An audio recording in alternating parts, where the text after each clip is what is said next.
Good evening and welcome to Talk Right Podcast. I'm your host, Wayne Stennett, and tonight's Hot Tropics again. So I wore my best fruit juicy shirt, as John Cunningham would say. Nick, why don't you take it and tell us who we got on tonight? All right. Welcome, everybody. I don't have a fruit juicy shirt. Today's December 5th, and it's Krampusnacht.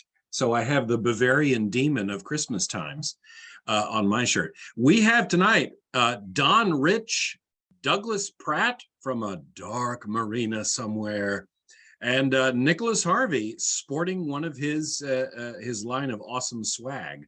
I love that shirt. So we're going to talk about a whole bunch of things. Let me quickly ask everybody to tell us your series. First of all, Doug, weren't you in the backseat of a car last time? Yeah, I was actually somewhere. And now you're at a stakeout at a marina. Yeah, I was hanging out at the boat, so I'll move downstairs. Yeah, I think you need to be. You got to be on an airplane for the next time. I'll do what I can. But you give me an airplane, we'll be on it. Or a train. What? All right, no, go ahead. We'll get you to hook up with Cap Daniels, who is a pilot and has his own plane. There we go. And yeah, he can. Maybe we'll see if we can. If he's got a sat phone. Yes, we can do it like that. That'd be no problem. Dipping in and out of Wi-Fi whenever possible. He can fly really low to the water. We'd be able to catch up, Excellent. You know what? While I'm thinking of it, a cool thing, since this is Hot Tropics, we're talking about whatever. Cap Daniels has a new narrator, PJ Auckland, who's been on one of these talk rights. And Cap got PJ into flying, and now PJ is flying airplanes. I see posts on his Facebook as he flies. So Cap flies and his narrator flies, and I think that's pretty darn cool. And Cap paid for it. Will fly at the drop of a hat. I mean, you pay for his gas, he'll go flying with you. Even if you don't pay for it. So let me quickly go through everybody. Would everybody please tell me what your series are for the new folks watching us? Don, you're the closest one to my giant head on this screen, so I'm going to say hello and tell us about your series. Hi, Don Rich, and I've got the Coastal Beginnings series, which is going to end up being 4 books. And that leads into the Coastal Adventure series, which is currently 10 and soon to be 11 books. And they're based on the eastern shore of Virginia and take place in a marina. And Doug, I think the word marina means I'm going to go over to you, even though you're in a slightly different place. But tell us about your series. Oh, well, my series is the Chase Gordon Tropical series, which takes place mostly South Florida, but he lives on a sailboat, so he can go around anywhere. So the one I just released last week, which is called Gator Alley, takes place mostly in and around the Everglades. So hence the Gator reference. Yeah. Exactly. And I believe you are co-writing a book with the person I'm shooting this off to next, Nicholas Harvey. Nicholas Britnick, as we call you. Will you tell us about your 2 series, but also if the 2 of you can then tell us a little bit about this co-op that's coming up? Yeah, so I write the AJ Bailey Adventure series, which is about a female dive boat operator in the Cayman Islands, which I just got back from. And my second series is the Nora Summer Caribbean Suspense series, which is also set in the Caymans. And she's a young Norwegian runaway who ends up joining the police force in the Cayman Islands. And the book that the series that we're just starting is a lot of fun. It came from when we chatted a little bit beforehand, and we met at NINC and then came up with this idea. So it's the Missing in the series, and the first one is Missing in the Keys. So it's all new characters, and we're pantsing this pretty much. Wayne would be proud of us how much we're pantsing this one. Just a quick explanation, everybody. Most folks that watch this series know the difference, but there are pantsers and there are plotters. There are those who write by the seat of their pants, You just sit down and let the story infuse and go with it. And then there are those like me who are plotters who I don't even know which side of the brain that is, but I gotta have it all sort of laid out. Well, Nick, you just came back from the Cayman Islands, which is awesome and cool. And I kept watching your posts and seeing you meeting up with all sorts of people that have showed up in your books. Was there anything that surprised you being back in the Caymans that like, oh, that's different? That's one question. And the other question is, did you meet Iguana Girl? No, Oh, I'll answer the darn it. second one first. I didn't. And Casey Keller, who's my really good friend who used to run a dive boat that we used to go diving with all the time. And she now works for the DOE and is actually a user as a character in the books working for the DOE, which is fun. She kind of knew of her and she's doing work for the DOE, but it's a different department. And so, no, I tried, but I never, I asked a few questions. I asked around a little bit, but I never ran across it. But yeah, a few things surprised me about the island. So despite the shutdown for quite a long time, it's the first time we've been there since we were there in March 2020. And when we flew back, literally the island shut down with COVID and all that business. So it's first time back and we spent a month there, which was fantastic. And they've been building the whole time through COVID shutdown. They have not stopped building. So there's a lot of construction that's taken place, which is good and bad. It's a lot of high-end stuff. So there's like I said, it's good and bad. 7 Mile Beach has taken a beating, which is really sad. Just they've had a lot of the so over the years, the sand, obviously the seas are rising a little bit, which is taking some of the beach away. But the way the seas work is the way they come in, they kind of rob the sand. And then the southern storms blow it all back in again and replenish the beach again. And they've had a strange shortage of these southern storms and the waves coming from the southern side and replenishing the beach. So they've lost a lot of the beach. It's kind of 3 Mile Beach now, and then sections of it.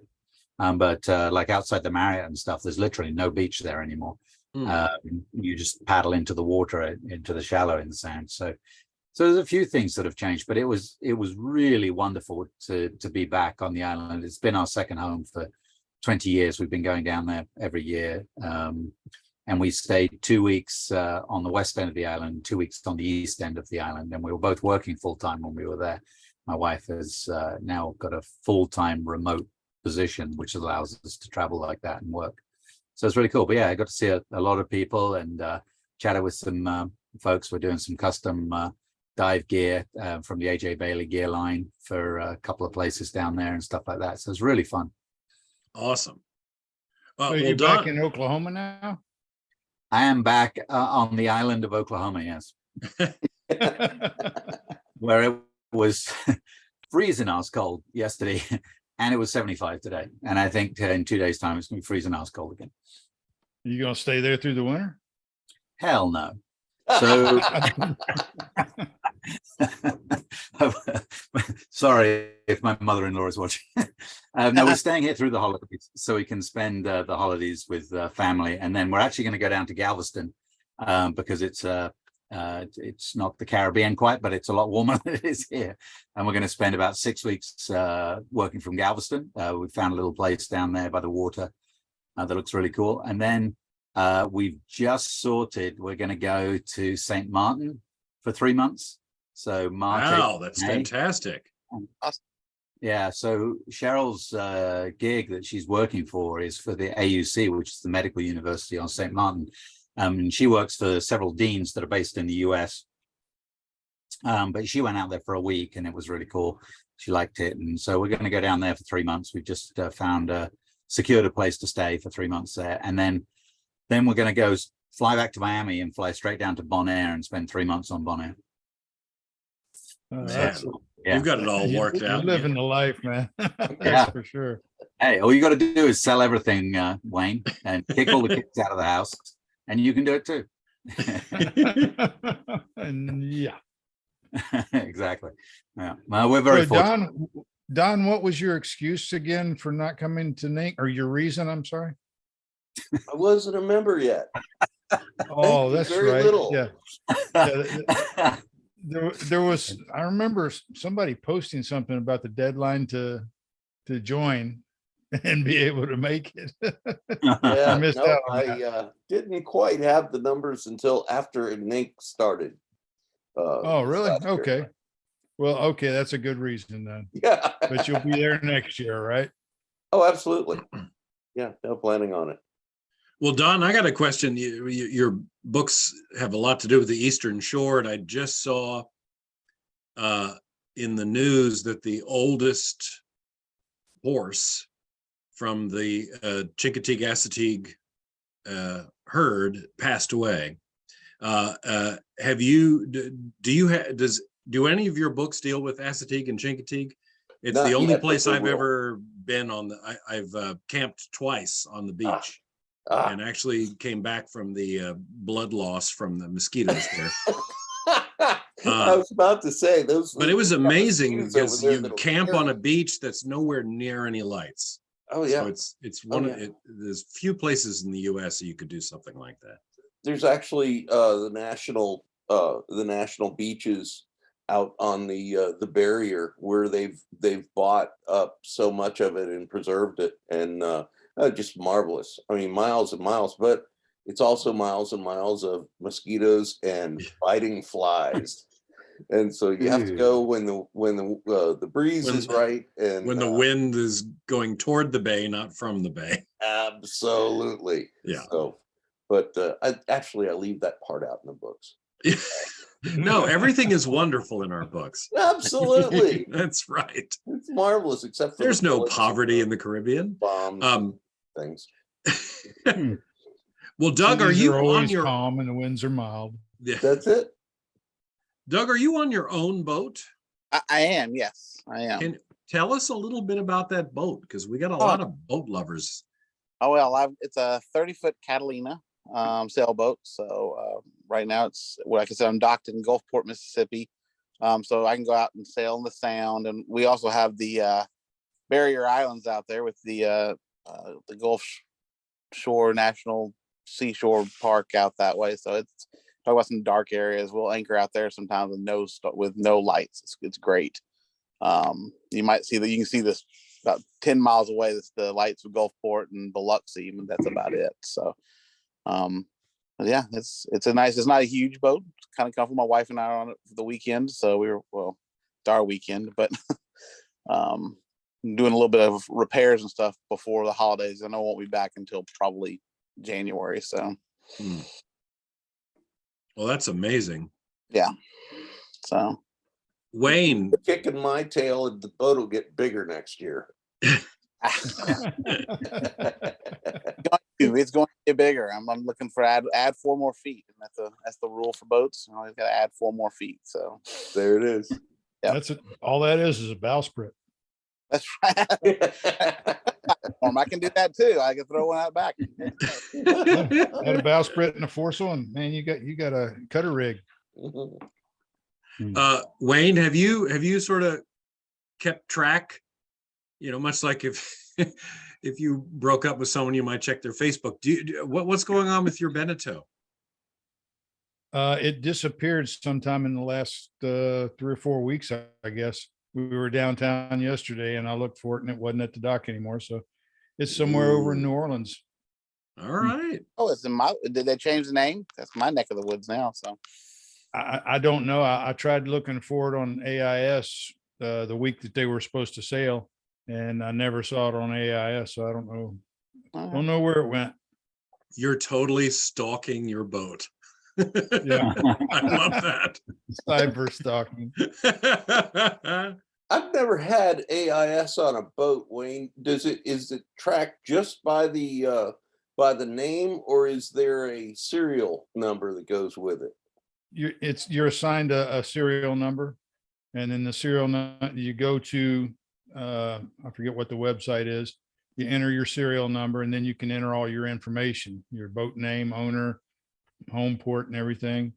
And then while you're underway, basically it pretty much replaces radar, and it's a whole lot cheaper than radar. It's just something you add to your UHF radio. But they can't pick up people who don't have it, can it? No. Yeah. If you don't have AIS, you're invisible. Right. So, like, I don't have AIS, so somebody'd run over me in a heartbeat. So, It's a similar thing for airplanes, but they go by the N number, or there's also like a serial number, so you can follow. I've been actually, in fact, I forgot to turn off my mic, so you might have heard some weird crosstalk as I was checking YouTube. But we have some questions. I'm actually here. on YouTube. Oh, well then, Yeah, tell I've Brittnick, got 250 Yvonne's- megabytes per second, baby. oh yeah. No more Well, freezing up. We have some questions there. Let me see, where did it go? Help me, Wayne. Okay, here we go. B for Bell asks, what island would you recommend to visit? B for Bell has been to Grand Cayman, Cozumel, Jamaica, Bermuda, and the Bahamas. So somewhere else. And B for Bell has a 6-year-old. To do what? Absolutely. The Abacos. To Well, do what? she's got the Harbor. Bahamas there. To sit on a beach, to go diving. I don't to know. cliff dive. I mean, Yes. there's such a variety of things to do, right? that's a whole, you know. Well, B for Bell, tell us what you're sort of looking for, and we'll try to go further. I'll throw one out there, and I have not been here yet, but I've got a few friends who've been to Dominica or Dominica, depending on who you're talking to. There's amazing diving there and unbelievable hiking. It's like the topography is just mountains and such. Some of it kind of reminds me of Hawaii, the way it's built. Volcanic, so lush. So I would throw that one out there and probably try to follow that instruction myself and go there myself. I'm And excited Yvonne, go ahead. Yvonne Edwards also says, Brittnick, how do you deal with that sort of life? And she says she met Guy Harvey there in Grand Cayman. I tell everyone he's my brother. Okay. I knew Guy Harvey when he was selling T-shirts on the dock at Sailfish Marina in Palm Beach Shores 40 years ago, off a little Oh my table, God, that's great. a cardboard table. No kidding. Yeah. B for Bell has now elaborated, so you other guys pile in. We snorkel and just like to explore the islands and experience the local culture and food. Still So- the Abacos. You have the All right. whole sea of Abaco. Its average depth is 10 feet. So B for Bell, I And- see you have Bahamas, but I bet you it wasn't Abacos. So listen to Wayne here. Yeah, Continuing. Go to Elbow Key. In fact, I'll recommend a place. Crystal Waters and Villas. It's owned by a friend of mine, Debbie Kokel. She's one of my beta readers. And it's a 4-bedroom house on a hill with a view of both the Sea of Abaco and the Atlantic Ocean. Plus they have 2 or 3 small villas that are 2-bedroom, and all of them have kitchens. And it's a real nice place. That sounds like a place we should have a tropical authors convention. I've been trying to tell you guys that for a couple of years. Pick up and go. I don't get it. So Yeah, Debbie would already cut us a really good deal. And No, it's- definitely. all you got to do is get down to Fort Lauderdale, and it's a 1-hour flight. I have an admission to make. I have never been to the Florida Keys. I was going to go on a diving trip there with my friends. I can't remember the year, but it was the year that there were 4 hurricanes that passed through Florida. And we kept booking with Rainbow Reef in Key Largo, and then we moved it because it was a hurricane. And then there was another, and there was another. After the 3rd hurricane, we gave up. But where have you all been? Like Wayne sets things in Marathon. I recently had somebody from Maine telling me that they wanted to live in Marathon. Yeah. And Nicholas I was Harvey hanging- spent a long time in Key Largo. John Cunningham, who's not here, has a place in Key West. And Steve Becker has a place in Marathon and in Big Pine. And in Big Pine Key. Well, I believe Marathon, he's suggested that we could do a tropical authors thing there. Oh yeah, there's quite a few places. We could get Key Colony Beach has these cabanas up. Oh, Wayne has frozen while Jordan resets stilts. him. They're all Oh, there he is. He was. He was. Okay. Rest of you guys, how many of you seen Bloodline or Bloodlines? Oh, yeah. Bloodlines with what's his name, Kyle Chandler and And Norbert Leo Butts, who's my Yeah. favorite thing in that. Yeah. I'm like, that's the guy I would be. It's just marvelous. That is such a great show. So for those of you watching us, if you haven't seen Bloodline, find it, stream it. You'll yeah, love it's it. on Netflix. Oh, all right. So Wayne has vanished. I'm sure he'll come back. So Nick, you've been to Sure. Sabre, right? I have been to Saba. Oh, hey there. So hey, Wayne's back. So Okay, so maybe 250 megabytes per second isn't enough either. We have a whole lot going on here. I wish I could just take the camera and turn it around the studio here. We've got 1, 2, 3 computers going. This mixer box, this mega microphone, and just all kinds of electronics that I don't know anything about. Is the beard thing still on when this book is done? No, I'm skipping a book this year. The last release was November 1st. I should have shaved then, but I'm skipping that to go through because I'm doing that powerlifting competition in March. I want to have a big full beard. And they're going to call me Whitebeard.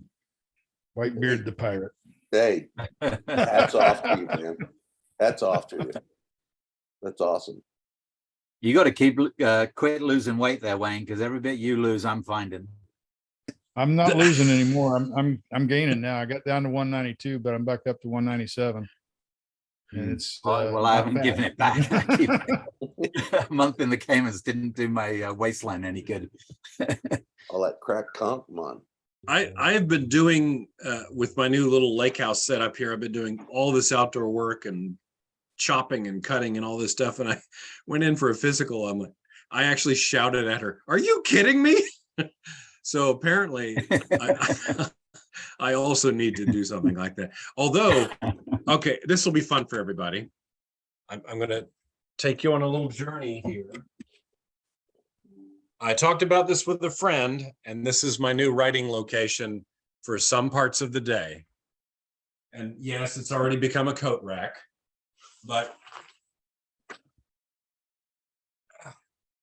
Ah, yes, it's an exercise bike with a laptop desk. An exercise bike with a laptop desk. Yes, indeed. Oh, cool. It works. I was like, I could either be incredibly comfortable lying on a couch, adding another 10 pounds, or I could try to do at least an hour and a half of work on that thing. They make treadmill desks too. Mhm. Well, that might be the next step. Right now, unfortunately, Momo thinks it's the most fascinating thing in the world, my small Chihuahua. And she's at pedal level and Oh, that's not comes good. in to check things out. So Oh, I'm constantly having to stop. I'm like, you get away. Hey, Bill Black's in the house. Hey, Bill. Oh, Mark cool. Aldrich. Oh, cool. All right. Do we have any So more? don't you sweat on the computer though? When I've tried that sort of thing, I just sweat on top of the computer. I kill the computer in 5 I minutes. kind of lean back and I sort of dart in to type a sentence and then I lean back and try to, yeah. I have trouble walking and talking on the phone. I don't know if I I mean, I'm sure I'm not doing the super follow high it. cardio, but I figure I'll go long and not super hard. I don't have it There you like at go. the top level. Hey, beats being on the couch, like you say. Yeah. Let's see. Oh, you said something about Saba, Brittany. Yeah, because we're going to be where we're staying. We look at Sabre, and it's right there. So I hope we're you gonna get go over there. and dive. It's phenomenal. We'll Find go a reason diving. to send AJ there because it's Mhm. just unbelievable topography there. It looks great, Um, and I heard Stacia is really cool too. And there's great diving and shore diving because there's Yeah, not I've been much to shore diving. Stacia Sabre or- twice. Have you? Yeah. Yeah, no, there's no shore diving. You could shore dive in Saba, but you would have to fight your way through about 500 yards of sargassum. But Stacia, you go out right off from the black sand beach, and most of where you're snorkeling in Stacia are the remains of the old Dutch warehouses after Admiral Rodney and you darn Brits came in there and kicked their butts. So there's this just rubble. Sorry And about I that. found little bits of pottery, the sort of white and blue Oh, wow. pottery. Every time I went out there, I would find some. Yeah. Cool. Well, we're excited to take trips across there. Sabre, I guess, which you very well know of the landing strip there. They take the small plane and they skim it across the water to go from St. Martin, so you can go over for a day and dive without having altitude problems. So I'm told. Yeah, in general, yeah, they don't really go all Well, that. they're only 25 miles apart. They can't gain a whole lot of altitude before they got to come back down. Well, I they think could get probably enough that you 500 could have a feet. problem for diving, though. So it's Yeah. but they deliberately don't, so you can literally day trip over there or just do an overnight. Yeah, And be diving without a restriction on flying. So and they've got some great high speed Ferry ferries, boats, yeah. and they're working on linking in St. Kitts better, and that's a place I've not been, and I had wanted to set a book there, but I just haven't found the time to go there. yeah. For those of us watching, there are some very cool volcanic island. I mean, so many of the islands are volcanic, but if you look at Saba and you look at Stacia and you look at St. Kitts, they have very clear volcanoes. Volcanic cones, yeah. Yeah, and all of them, I thought they were extinct, but they're all dormant, which means there's possibly some things still happening. Saba still gets little rumbles from Mount Scenery. Some of the wildest diving that I've done, some of the clearest water, was at St. Bart's, believe it or not. I know it's famous for a lot of other things, but also it's one of the most fantastic, terrifying landings you'll ever do. It's diving Straight down the side of a mountain, missing cars by about 6 feet, and then getting stopped before you get to the end of the runway. It's that's a thrill. I mean, that's something everybody should do at least once in their life. But the water, we were down there years ago, and the dive shack was, well, okay, where do we go? You go to the beach, and then you go about 400 meters this way, look for the palm tree with the box under it. That's the dive shop. And then they swam out to get the boat, bring it back in, and we went out, and they're not allowed to get lobster. I don't know about fish, but they're not allowed to get lobster with a tank on. And so some of the largest lobsters I've ever seen in my life there. It all has to be done free diving. And yes, South Caicos is that way too. The famous free diver Jacques Mayol lived in South Caicos and taught the fishermen how to properly free dive because they had to shift their whole industry. And this will be in my next book, Deep Hex. But he taught them that, and they now free dive for all their lobster, and they've ended up diving for most of their fish. They do use lines and nets occasionally, but they've gotten so good at the free diving, spear diving, that's generally how they get most of it now. sections of the Abacos back about 30, 40 years ago, you'd see these little whalers with tanks on board, and it was full of bleach water. And they were, oh yeah, and they would go down and start pumping bleach water in near, and all the lobsters would come out and they'd be snagging them. Fortunately, they got them to stop that because they were killing the reefs with the flipping bleach. It was amazing. And they had the little compressors, the gasoline powered compressors on the boats. So they were, you know, with a hookah rig, and they were just, they just wiped them out. Mm. Good to see them stop that, get some sense back into it. Do we have any questions from YouTube? I've lost track because I have so many different. Yeah, Yvonne asked, do we write on a lap? Do we all write on laptops? I'm sure everybody does. Yes. Nobody I don't. uses desktops anymore. I do. And what program do you Oh, use? no, Britnick uses Yeah, a desktop. I do too. Oh, really? Oh, Yeah. really? Okay. I write well, on an iMac. Yep. I have a 24-inch iMac, and I took it to Cayman with me. You should see me lugging this thing in a case through the airport. Oh, putting it in wait. the overhead. Yeah. So you get fly a to all laptop, these dude. different places and you live in an RV and you don't have a laptop? I have a laptop. Yeah, I have a little one. And on the plane, I dump what I've just been writing down from the cloud, and I'll write on the plane on the little laptop. But when I'm in, like, wherever I'm at, and like right now, I'm sitting here looking at my 24-inch iMac, and that's what I use every day. And like I said, we took it with us to Cayman, took it on the plane as hand luggage. I have a carry bag for it. It's kind of big. Wow. Yeah. And she also asked what kind of program you use. I use just plain old Microsoft Word, but I know Britnick use Vellum. Scrivener. And I also Scrivener. use Vellum for formatting, but I write in Scrivener, yeah. She wants to Number know writing vellum. Britnick, is Scrivener the thing you guys are going to make me use for Faceless, or was it something else? There's something I'm going to have to everyone learn. else everyone's in Scrivener except you, yeah. Okay, so yeah, I will be learning Scrivener. Good Lord. We have a statement here from Mark Aldrich, who says Norbert gives quite a performance in Bloodline. I'm just mentioning this because Mark Aldrich is a fellow actor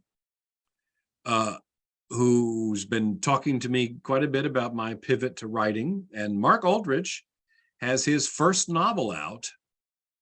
It just came out last month. Yeah. Now it's not tropical, although quite a bit of it is in Montauk and Long Island. So there's a lot of ocean there. Indie or But trad? it's a marvelous book. Now it's called The Peripheral, and then Apple TV came out with The Peripherals. But as I explained to him, I've in the been way watching Amazon works, that can only work to his benefit. So it's actually going rather well. So yeah, check out Mark Aldrich and The Peripherals, plural. Well, congratulations. You've done something that 99.9% of the people in the world never do. That's what I say. Yes. 99.999% probably. Let's see. Any more questions? Robert? We Hatfield? talked about Facelip, and Beaver Bell said, is that a slip of what's to come? Faceless. Well, I guess yes. we should talk about, yes, the Tropical Authors exclusives, although we now are using the more playful term, the Less is More series. We have Graceless, Timeless are already out. Shameless is coming very soon. And then we have Faceless. Nope, sorry. Priceless, Ruthless. Wait, is it Priceless, Faceless, Ruthless? Correct. Okay, right. So Shameless is coming next. Check it out, guys. And then we also have Priceless, Faceless, and Ruthless. We're just having a ball with these. Each of them has 3 to 4 writers. And it combines all your favorites. And we have a question from, oh, no, Mark Aldrich is just thanking us. All right. Does anybody have anything they want to announce, like in terms of deals or things they're working on? Brittnick, what is your next book that you were telling me you're up to? I'm like, oh, he's ahead of me again. 60. How many words are you into your latest? Too bloody many.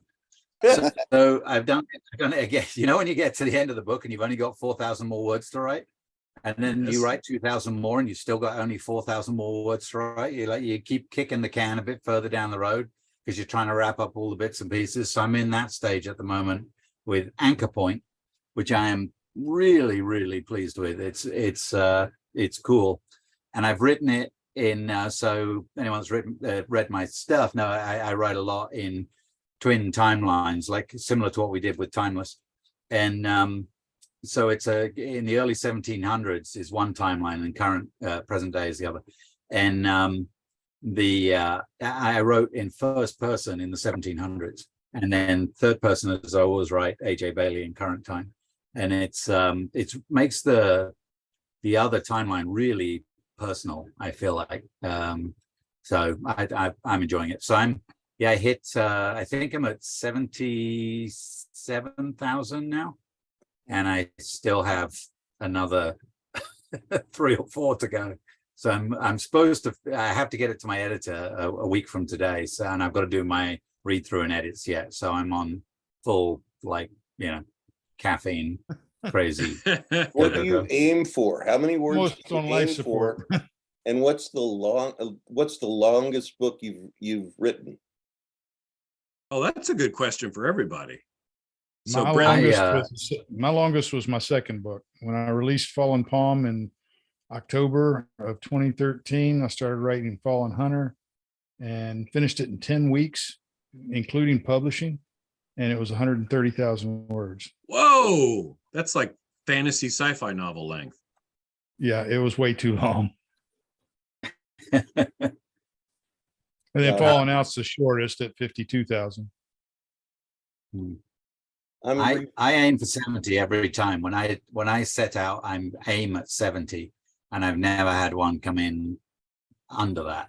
Everything's 72 to, I think, 83, 84,000 words. So That's what mine are, and that's what I was shooting for with Fallen Hunter, but I just got a little long-winded. Yeah. I shoot for 60 to 80, but sometimes I had one that went up into the hundreds and some, but it was part of the series that I've just been rewriting. So I just went back and ripped a lot of it out. It was one of my earlier books.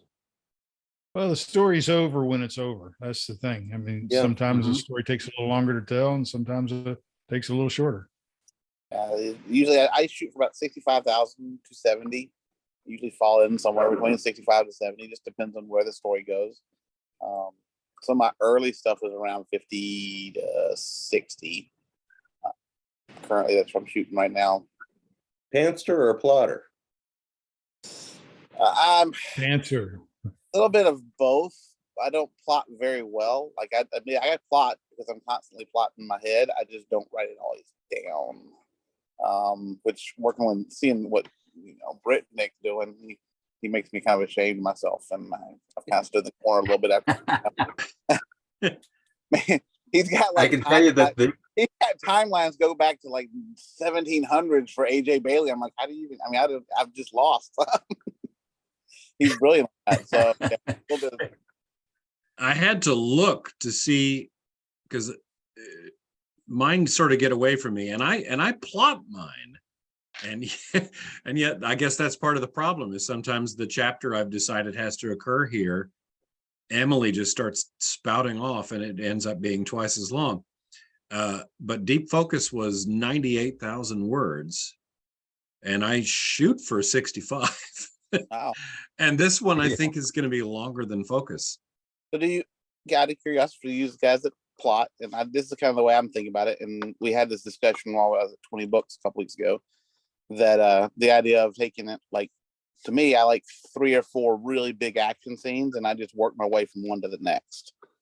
And if the story gets there, there may be a lot of little action scenes as we go, but usually I like to ramp it up a little bit. So what do y'all think? What is your process for that? Yeah, I mean, I generally try to figure out, because all of my books are set on a different island. I try to sort of figure out what tropes that work so well in thrillers and mysteries work best for that island, and I plug it in. And then I do try to pick some set piece things that kind of fit into the act structure. But sometimes I think that gets you in trouble, because when you're writing as a plotter, no matter how much we plotters say we're pure plotters, the pantsing starts to come in. And so then you might end up with a little more than you bargained for. My latest situation, I think I'm going to remove an entire set piece thing, which I thought was pretty brilliant, but I just feel like it's too much now. But yeah, I mean, I do try to put in things that I would consider, if you're watching Game of Thrones, there's usually a holy heck moment that happens 3 times per season. So I try to kind of do something like that in a book. I Interesting. always start with chapter 2 because I'm a 100% pantser and I don't know what the story's going to be about. And the murder or kidnapping or drug dealer or whatever, that always happens in chapter 1. And until Jesse finds it, I don't know about it. Oh, that's cool. So you pants Yeah. your way until you hit what the cold open's going to be, and then you go back I and usually I try to start off with something familiar to people and just try to describe a setting or something from Jesse's point of view as he's standing in the water and the currents running past his feet. You know how your feet sink into the sand? I just described something like that. And then he hears a gunshot and then, okay, now I know what's going to happen. You ever write one that you got to the end of it, you had to write it, it was an important book to write, but dang, you just didn't like it that much? Are any of us going to admit that? I don't know. I hate a lot of my books. So. I have one that I had to write it because the characters had to go through what was in the book to continue the series, but I didn't like it. And I'm not going to tell you which one it is. I know exactly how you feel. My last 2 were transition books from one lifestyle where Jesse is, in command of this big research vessel, and now he's back in the Keys. But you can't do that overnight. There's a transition that has to take place. Mm-hmm. And a lot of my fans weren't all that crazy about it because there wasn't a whole lot of action. But this next one should satisfy that problem. But you got the action starts at 22,000 words and doesn't end until the end. Wow. Has everybody read On Writing by Stephen King? I have. Yes. I'm very careful about my adverbs after reading that. Oh God, I hate that. But I'm he uses adverbs right and left, but he makes a valid point that sometimes they're just not necessary. I like the one thing that he said in it where he said, write the book, then go back and take 10% of it and yank it out. Yeah. I feel like I'm taking 10% of my storyboard and yanking it out before I get to it. That's next week's job. I'll write the end on this weekend, and then next week is all review and revise, and more will be added. Some will be yanked out. Anybody using Grammarly or one of the AI? I use the Pro Writing Aid, which does pretty well. I mean, what I tend to do is I go back the next day and I run it through at least everything I wrote that day until I get a whole chapter done, and then I'll do a whole chapter so I have a section, and I'll do that a couple of times. So I'm going through it with Grammarly because I would put my commas wherever I want to. Guilty. It's not as bad as Brett Nick, who puts one every other word. So. I throw commas around like confetti, man. But no, it actually, early, I published my first one back in 2010. So I did Grammarly for a little bit. I did Pro Writing Aid, and they've improved so much for for what they can do. The AI is getting smarter, so it's worth doing, in my opinion. It definitely helps cut down. I mean, still, when I give it to Gretchen, she still chops it up like it's, like it's a carrot in front of a stew or something like that. But it's Gretchen is a hard taskmaster, but she is. For those of us watching, a friend of mine from high school read one of my books that had already been proofed by a professional proofer, and my friend Gretchen said, "Nick, I love Deep Shadow. I hope you let me proof your next one." And I was like, "What do you mean?" Because it had been proofed, it had been edited, I had narrated it, I had edited the narration, and she still found 37 mistakes. So Gretchen now has at least 12 of the tropical authors as her clients. She's edited the Less is More series. Bracelets, Timeless. She's going to edit for Doug and I in Missing in the Keys. And she's proofreading for me now. And she edited Mark Aldrich's Peripherals, so she has branched out into different genres. Yeah. She's great. She's very, very, very thorough. She's picking up things. The one I just wrote, I had a character I made. I put him in a small town, and I think it's Clayton, Georgia. So I just called it the Clayton, Georgia High School. She came back. She goes, "Well, if you want to know, actually, it's." She gave me the name of the high school. I was like, "Wow, you went and really dug up some research for that." So, I don't even research it that much, obviously. And then there's the brownies. Let's see. We have a few questions. Looks like Brittany's been sneakily answering some of them. Yes, but merch, Nick, you're being asked when you're going to do merchandise. Okay, my artist, I thought he was busy or something, but he hit me up with something really cool the other day. I had a few notes for him, so we're getting there. I'm going to have some merch at some point, but probably should write my book first. We have a question. But I have it already. If you want some, I've got it already.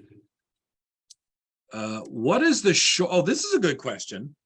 What has been the shortest time it has taken one of you guys to finish a novel? 28 days. That would How be many? Fallen Hunter, 130,000 words in 10 weeks. Yeah. 10 weeks. Okay. It's including publishing and editing. Well, this is writing the book, right? The question's how long it takes you to write. Mine would be 6 weeks. 6 weeks? Roughly, yeah. I'm not even going to answer. It takes me way too much. I do narrate too, so it kind of you have a interrupts day me. job. Yeah. I'm still But at 10 yeah, to you know 12 what? weeks. I'm still at 10 to 12 weeks of writing time, but then I turn it over to my assistant for all the other stuff, and then I just jump into the next book. So all in all, it's about 3 or 4 months between books, but my writing time's only half of that, probably. I have an assistant. Meet my assistant. Hi, I'm Nick's assistant. Bill Black asks, so if one finds errors in the released book, would you prefer to be gently notified or not? I think all of us would want to be notified, because Yeah, the great thing about controlling the publications yourself is you can fix that. Yep. I mean, I'll go in and fix one typo if you got one. Yeah. But one thing, tell me about it, then do it through the Kindle so we get the quality issues, because they are often wrong. But well, or reach out to me directly so it doesn't flag it. My email's in the back of every book. You can because some of us don't use Vellum and we're idiots and we pay someone to do it, so I have to wait for her. And if we fix it and it's on Kindle, it won't necessarily fix it on your Kindle. It has to be a new download. Oh, yeah. It still stays there because it's in your Kindle. Don't tell Kindle, tell us. Yeah. B for Bell, what's the name of the Stephen King book? I believe it's On Writing. Is that correct? On Writing. On Writing. Let's see. wow. There's a lot of people asking about the merch. I'll get to it, I promise. And we're going to do some tropical author merch at some point, right? Yes. Oh, yes. There's going to be tropical author merch. And I think what we're going to try to do, go ahead and announce this. We're going to have the tropical authors shirt with the tropical authors logo on the breast. And then on the back, we may have like a collage of all of the book ones of as many people that want to be on it. Or you could get a shirt that's got tropical authors, and on the back is like Collage of logos. the logos of everybody. Yeah. Or we could have each person's individual logos. Basically, we want tropical authors eventually to have a store where you can get things that have your author's stuff on it or tropical author stuff on it. And stickers. And stickers to I put like on your stickers. luggage. Stickers are a great seller, aren't they, Jordan? How many stickers do we sell a month? 15 or 20? Really? Probably at least. Who was it that Yeah. pushed you to get stickers, Wayne? Oh, right, Oh, me. that was, yeah. heck, I don't remember who that was, It was but me. Don's got a nice sticker those- behind him, actually. those are great. Behind your sellers. head, Don. What's that? Right behind Don's head, there's a nice sticker, isn't there? Oh, yes. Okay, this is something very cool that I think listeners would enjoy. Yvonne Edwards says, interesting fact, I met Ray Bradbury. He wrote Fahrenheit 451 in about 10 days while in the basement of a college. Had to Oh, pay that's like 10 cents a page. Wife brought him meals. How cool is that? Wow. That would have been on a That is dedication. that would have been on a typewriter, probably manual. That was Oh, I Yeah. still have my typewriter in the basement somewhere. and I can't even imagine like having to type. Oh, Who? All right. What's your favorite book that you have written? Of your yeah. So that's a question. Oh, of our yours? own. Yeah. What's Oh. yours, Wayne? What's the favorite one? The favorite one that I've written. Yeah. I would say Fallen Pride, That's a great Yeah. one. because it just means a lot to me. All the proceeds from the sale of it go to service members undertaking disabled scuba, and has been for years now. It went to several other veterans organizations before that. In total, I think it's my donations from that book is over six figures, I'm sure. It's a powerful story too, though. I mean, I think that's my favorite book of yours that I've recorded. That's a And good one. the character Jared is an actual real person. He's a friend of mine, the son of a friend of mine who's in the Marine Corps. And when I asked him to help me on this because he was going through a similar situation, and we did a lot of talking back and forth and sharing, crying in each other's beer, I guess. And at the end, I asked him how he wanted to go out in the book. You want to live happily ever after? And he says, no, I want to go out in a blaze of glory, man. Well, you did that for him, that's for sure. Yeah. Brittany, But yeah, what's that yours? was, and I'm recapping part of that in the book I'm writing now, Fish On. Jesse and Charity are working together. No spoilers.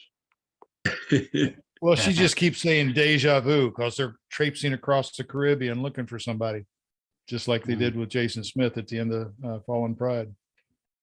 Who died in Colburn Town, Grand Turk, which is where my next book starts. See how everything ties together? Yeah, Don asked Britnick, I heard him say it, what is yours? Let's go down. What's your favorite book of the ones you've written? When people ask me that, I always say the one I'm writing right now, because you're so embedded in the process. Your head's, really inside that, what's going on with that. But of mine, Solomon's Well in the AJ series is one that's a favorite of mine and seems to be a favorite with a lot of people. It's very kind of touching and personal. And the one I'm writing now has a similar vibe in a lot of ways about it. So I'm pretty happy with it. Well, Don, how about you? What's your fave? Coastal Jury. Yeah, gotta have. the I'd props, love that. you know. It was fun to write. I enjoyed the new characters that I put in it, and it's actually the one when friends ask for a book, even though it's number 9 in the series, they could all be read as standalone. I give them Coastal Jury. It's my favorite. Doug, how about you? Well, I mean, kind of like I really the one I just finished, Gator Alley, was one I've had a lot of fun doing. Partly because it's a story that's been rattled around my head for a while, and I took a different tack with it. So it was a lot of action, which is always fun to write. But my favorite's probably gonna be Deep Gold, which probably everybody's favorite. But I get to kill Nazis in it, and that was always fun. If you know. It was a treasure hunt. We were chasing around. It was outrageous, but it was. I mean, I had a lot of fun writing it because I had some good, Nazis. They're good bad guys, and then had a girl, had a boat, and had a lot of diving in that one. So, What are y'all reading now? What about you, Nick? I mean, part of me wants to say Zombie Bigfoot, but and I am working That on the was a sequel. fun book. That was just a fun yeah, book. I mean, I just felt that was a hoot. But I think the best crafted book, the one that brings me the most pleasure, is Deep Cut. The serial killer fighting you on the top of Mount Scenery on Saba during Hurricane Irma. I just felt like everything sort of came together. And a lot of times I'll finish books that some people are like, this is the best one yet. And I read that review and I go, thanks, but it's not as good as Deep Cut. I need to get one like that. I think that one's the tightest. Jordan says she agrees. Yeah, well. What are y'all reading now? Purple Deceiver by John Cunningham. Good one. I'm reading that at the office. And what's the other one that I'm reading here? Nick's number 3 in the Nora series. Dark Summer. Yeah. But yeah, I'm enjoying both of them. And I thought I don't have very much time to read. So I thought maybe I could read 2 at a time. I can get them done faster. I don't know if that's going to work, but that's what we're trying. My wife does that. She'll read 3 books at a time. She'll have like one at work, one at home when she was at work in an office, and then she'll have one like on a Kindle, but then the others will be paper. And I was also like, how do you do that? How do you keep it in your head? She's like, do you only watch one TV show at a time? I'm like, well, that's a fair point. Good point. Yeah. Yes, I do. Yeah. but Cheryl's smarter than you are anyway. So I'm right now listening to Britt Nick's Garden of the Queens, because it was on sale. So I'm in Thank you. a little bit. I probably got about an hour left on it, so I'm gonna finish it on the way back tomorrow. And that's still on sale, right? Still on sale, I think. Yeah. Yes. Yeah. And let's see, what else I read? I just finished reading Mark Graney's. I was rereading the Gray Man series that he did. Because he writes really well action. He's also Memphian. He's a good Memphis boy, so I got to make sure, throw some. But yeah, it's kind of rereading a little bit of him, as he did some. Like I said, he writes some really great action scenes. But there's so many. I got a stack of books, a mile high. I keep going to the bookstore. The nice big one in Knoxville, McKay's. So, I love McKay. oh my gosh, yes. I have boxes in the other room to bring down to Tennessee when I go visit family to take to McKay's. Yeah. I don't think I've actually paid for a book of McKay's in so long. Well, with that, guys, we are out of time. It's 7:30 and Greta has dinner on the table and Jordan's chomping at the bit. I want to thank you guys for being on here tonight. It was a lively discussion. Always fun to have these Hot Tropix discussions. Talk about anything, whatever comes up. And the next one will be 4 months from now. So that'll be in March. And we're shifting to the first Tuesday of the month, right? Yeah, starting January will be on the first Tuesday, because Jordan's class load is heavier on Monday, and she won't be home in time to to run this ship, and I can't do it. So thanks for being on here, guys, and thanks to our sponsors and supporters: Aurora Publicity, Pirate Radio, Down Island Publishing, Tropical Authors, How Not to Sail.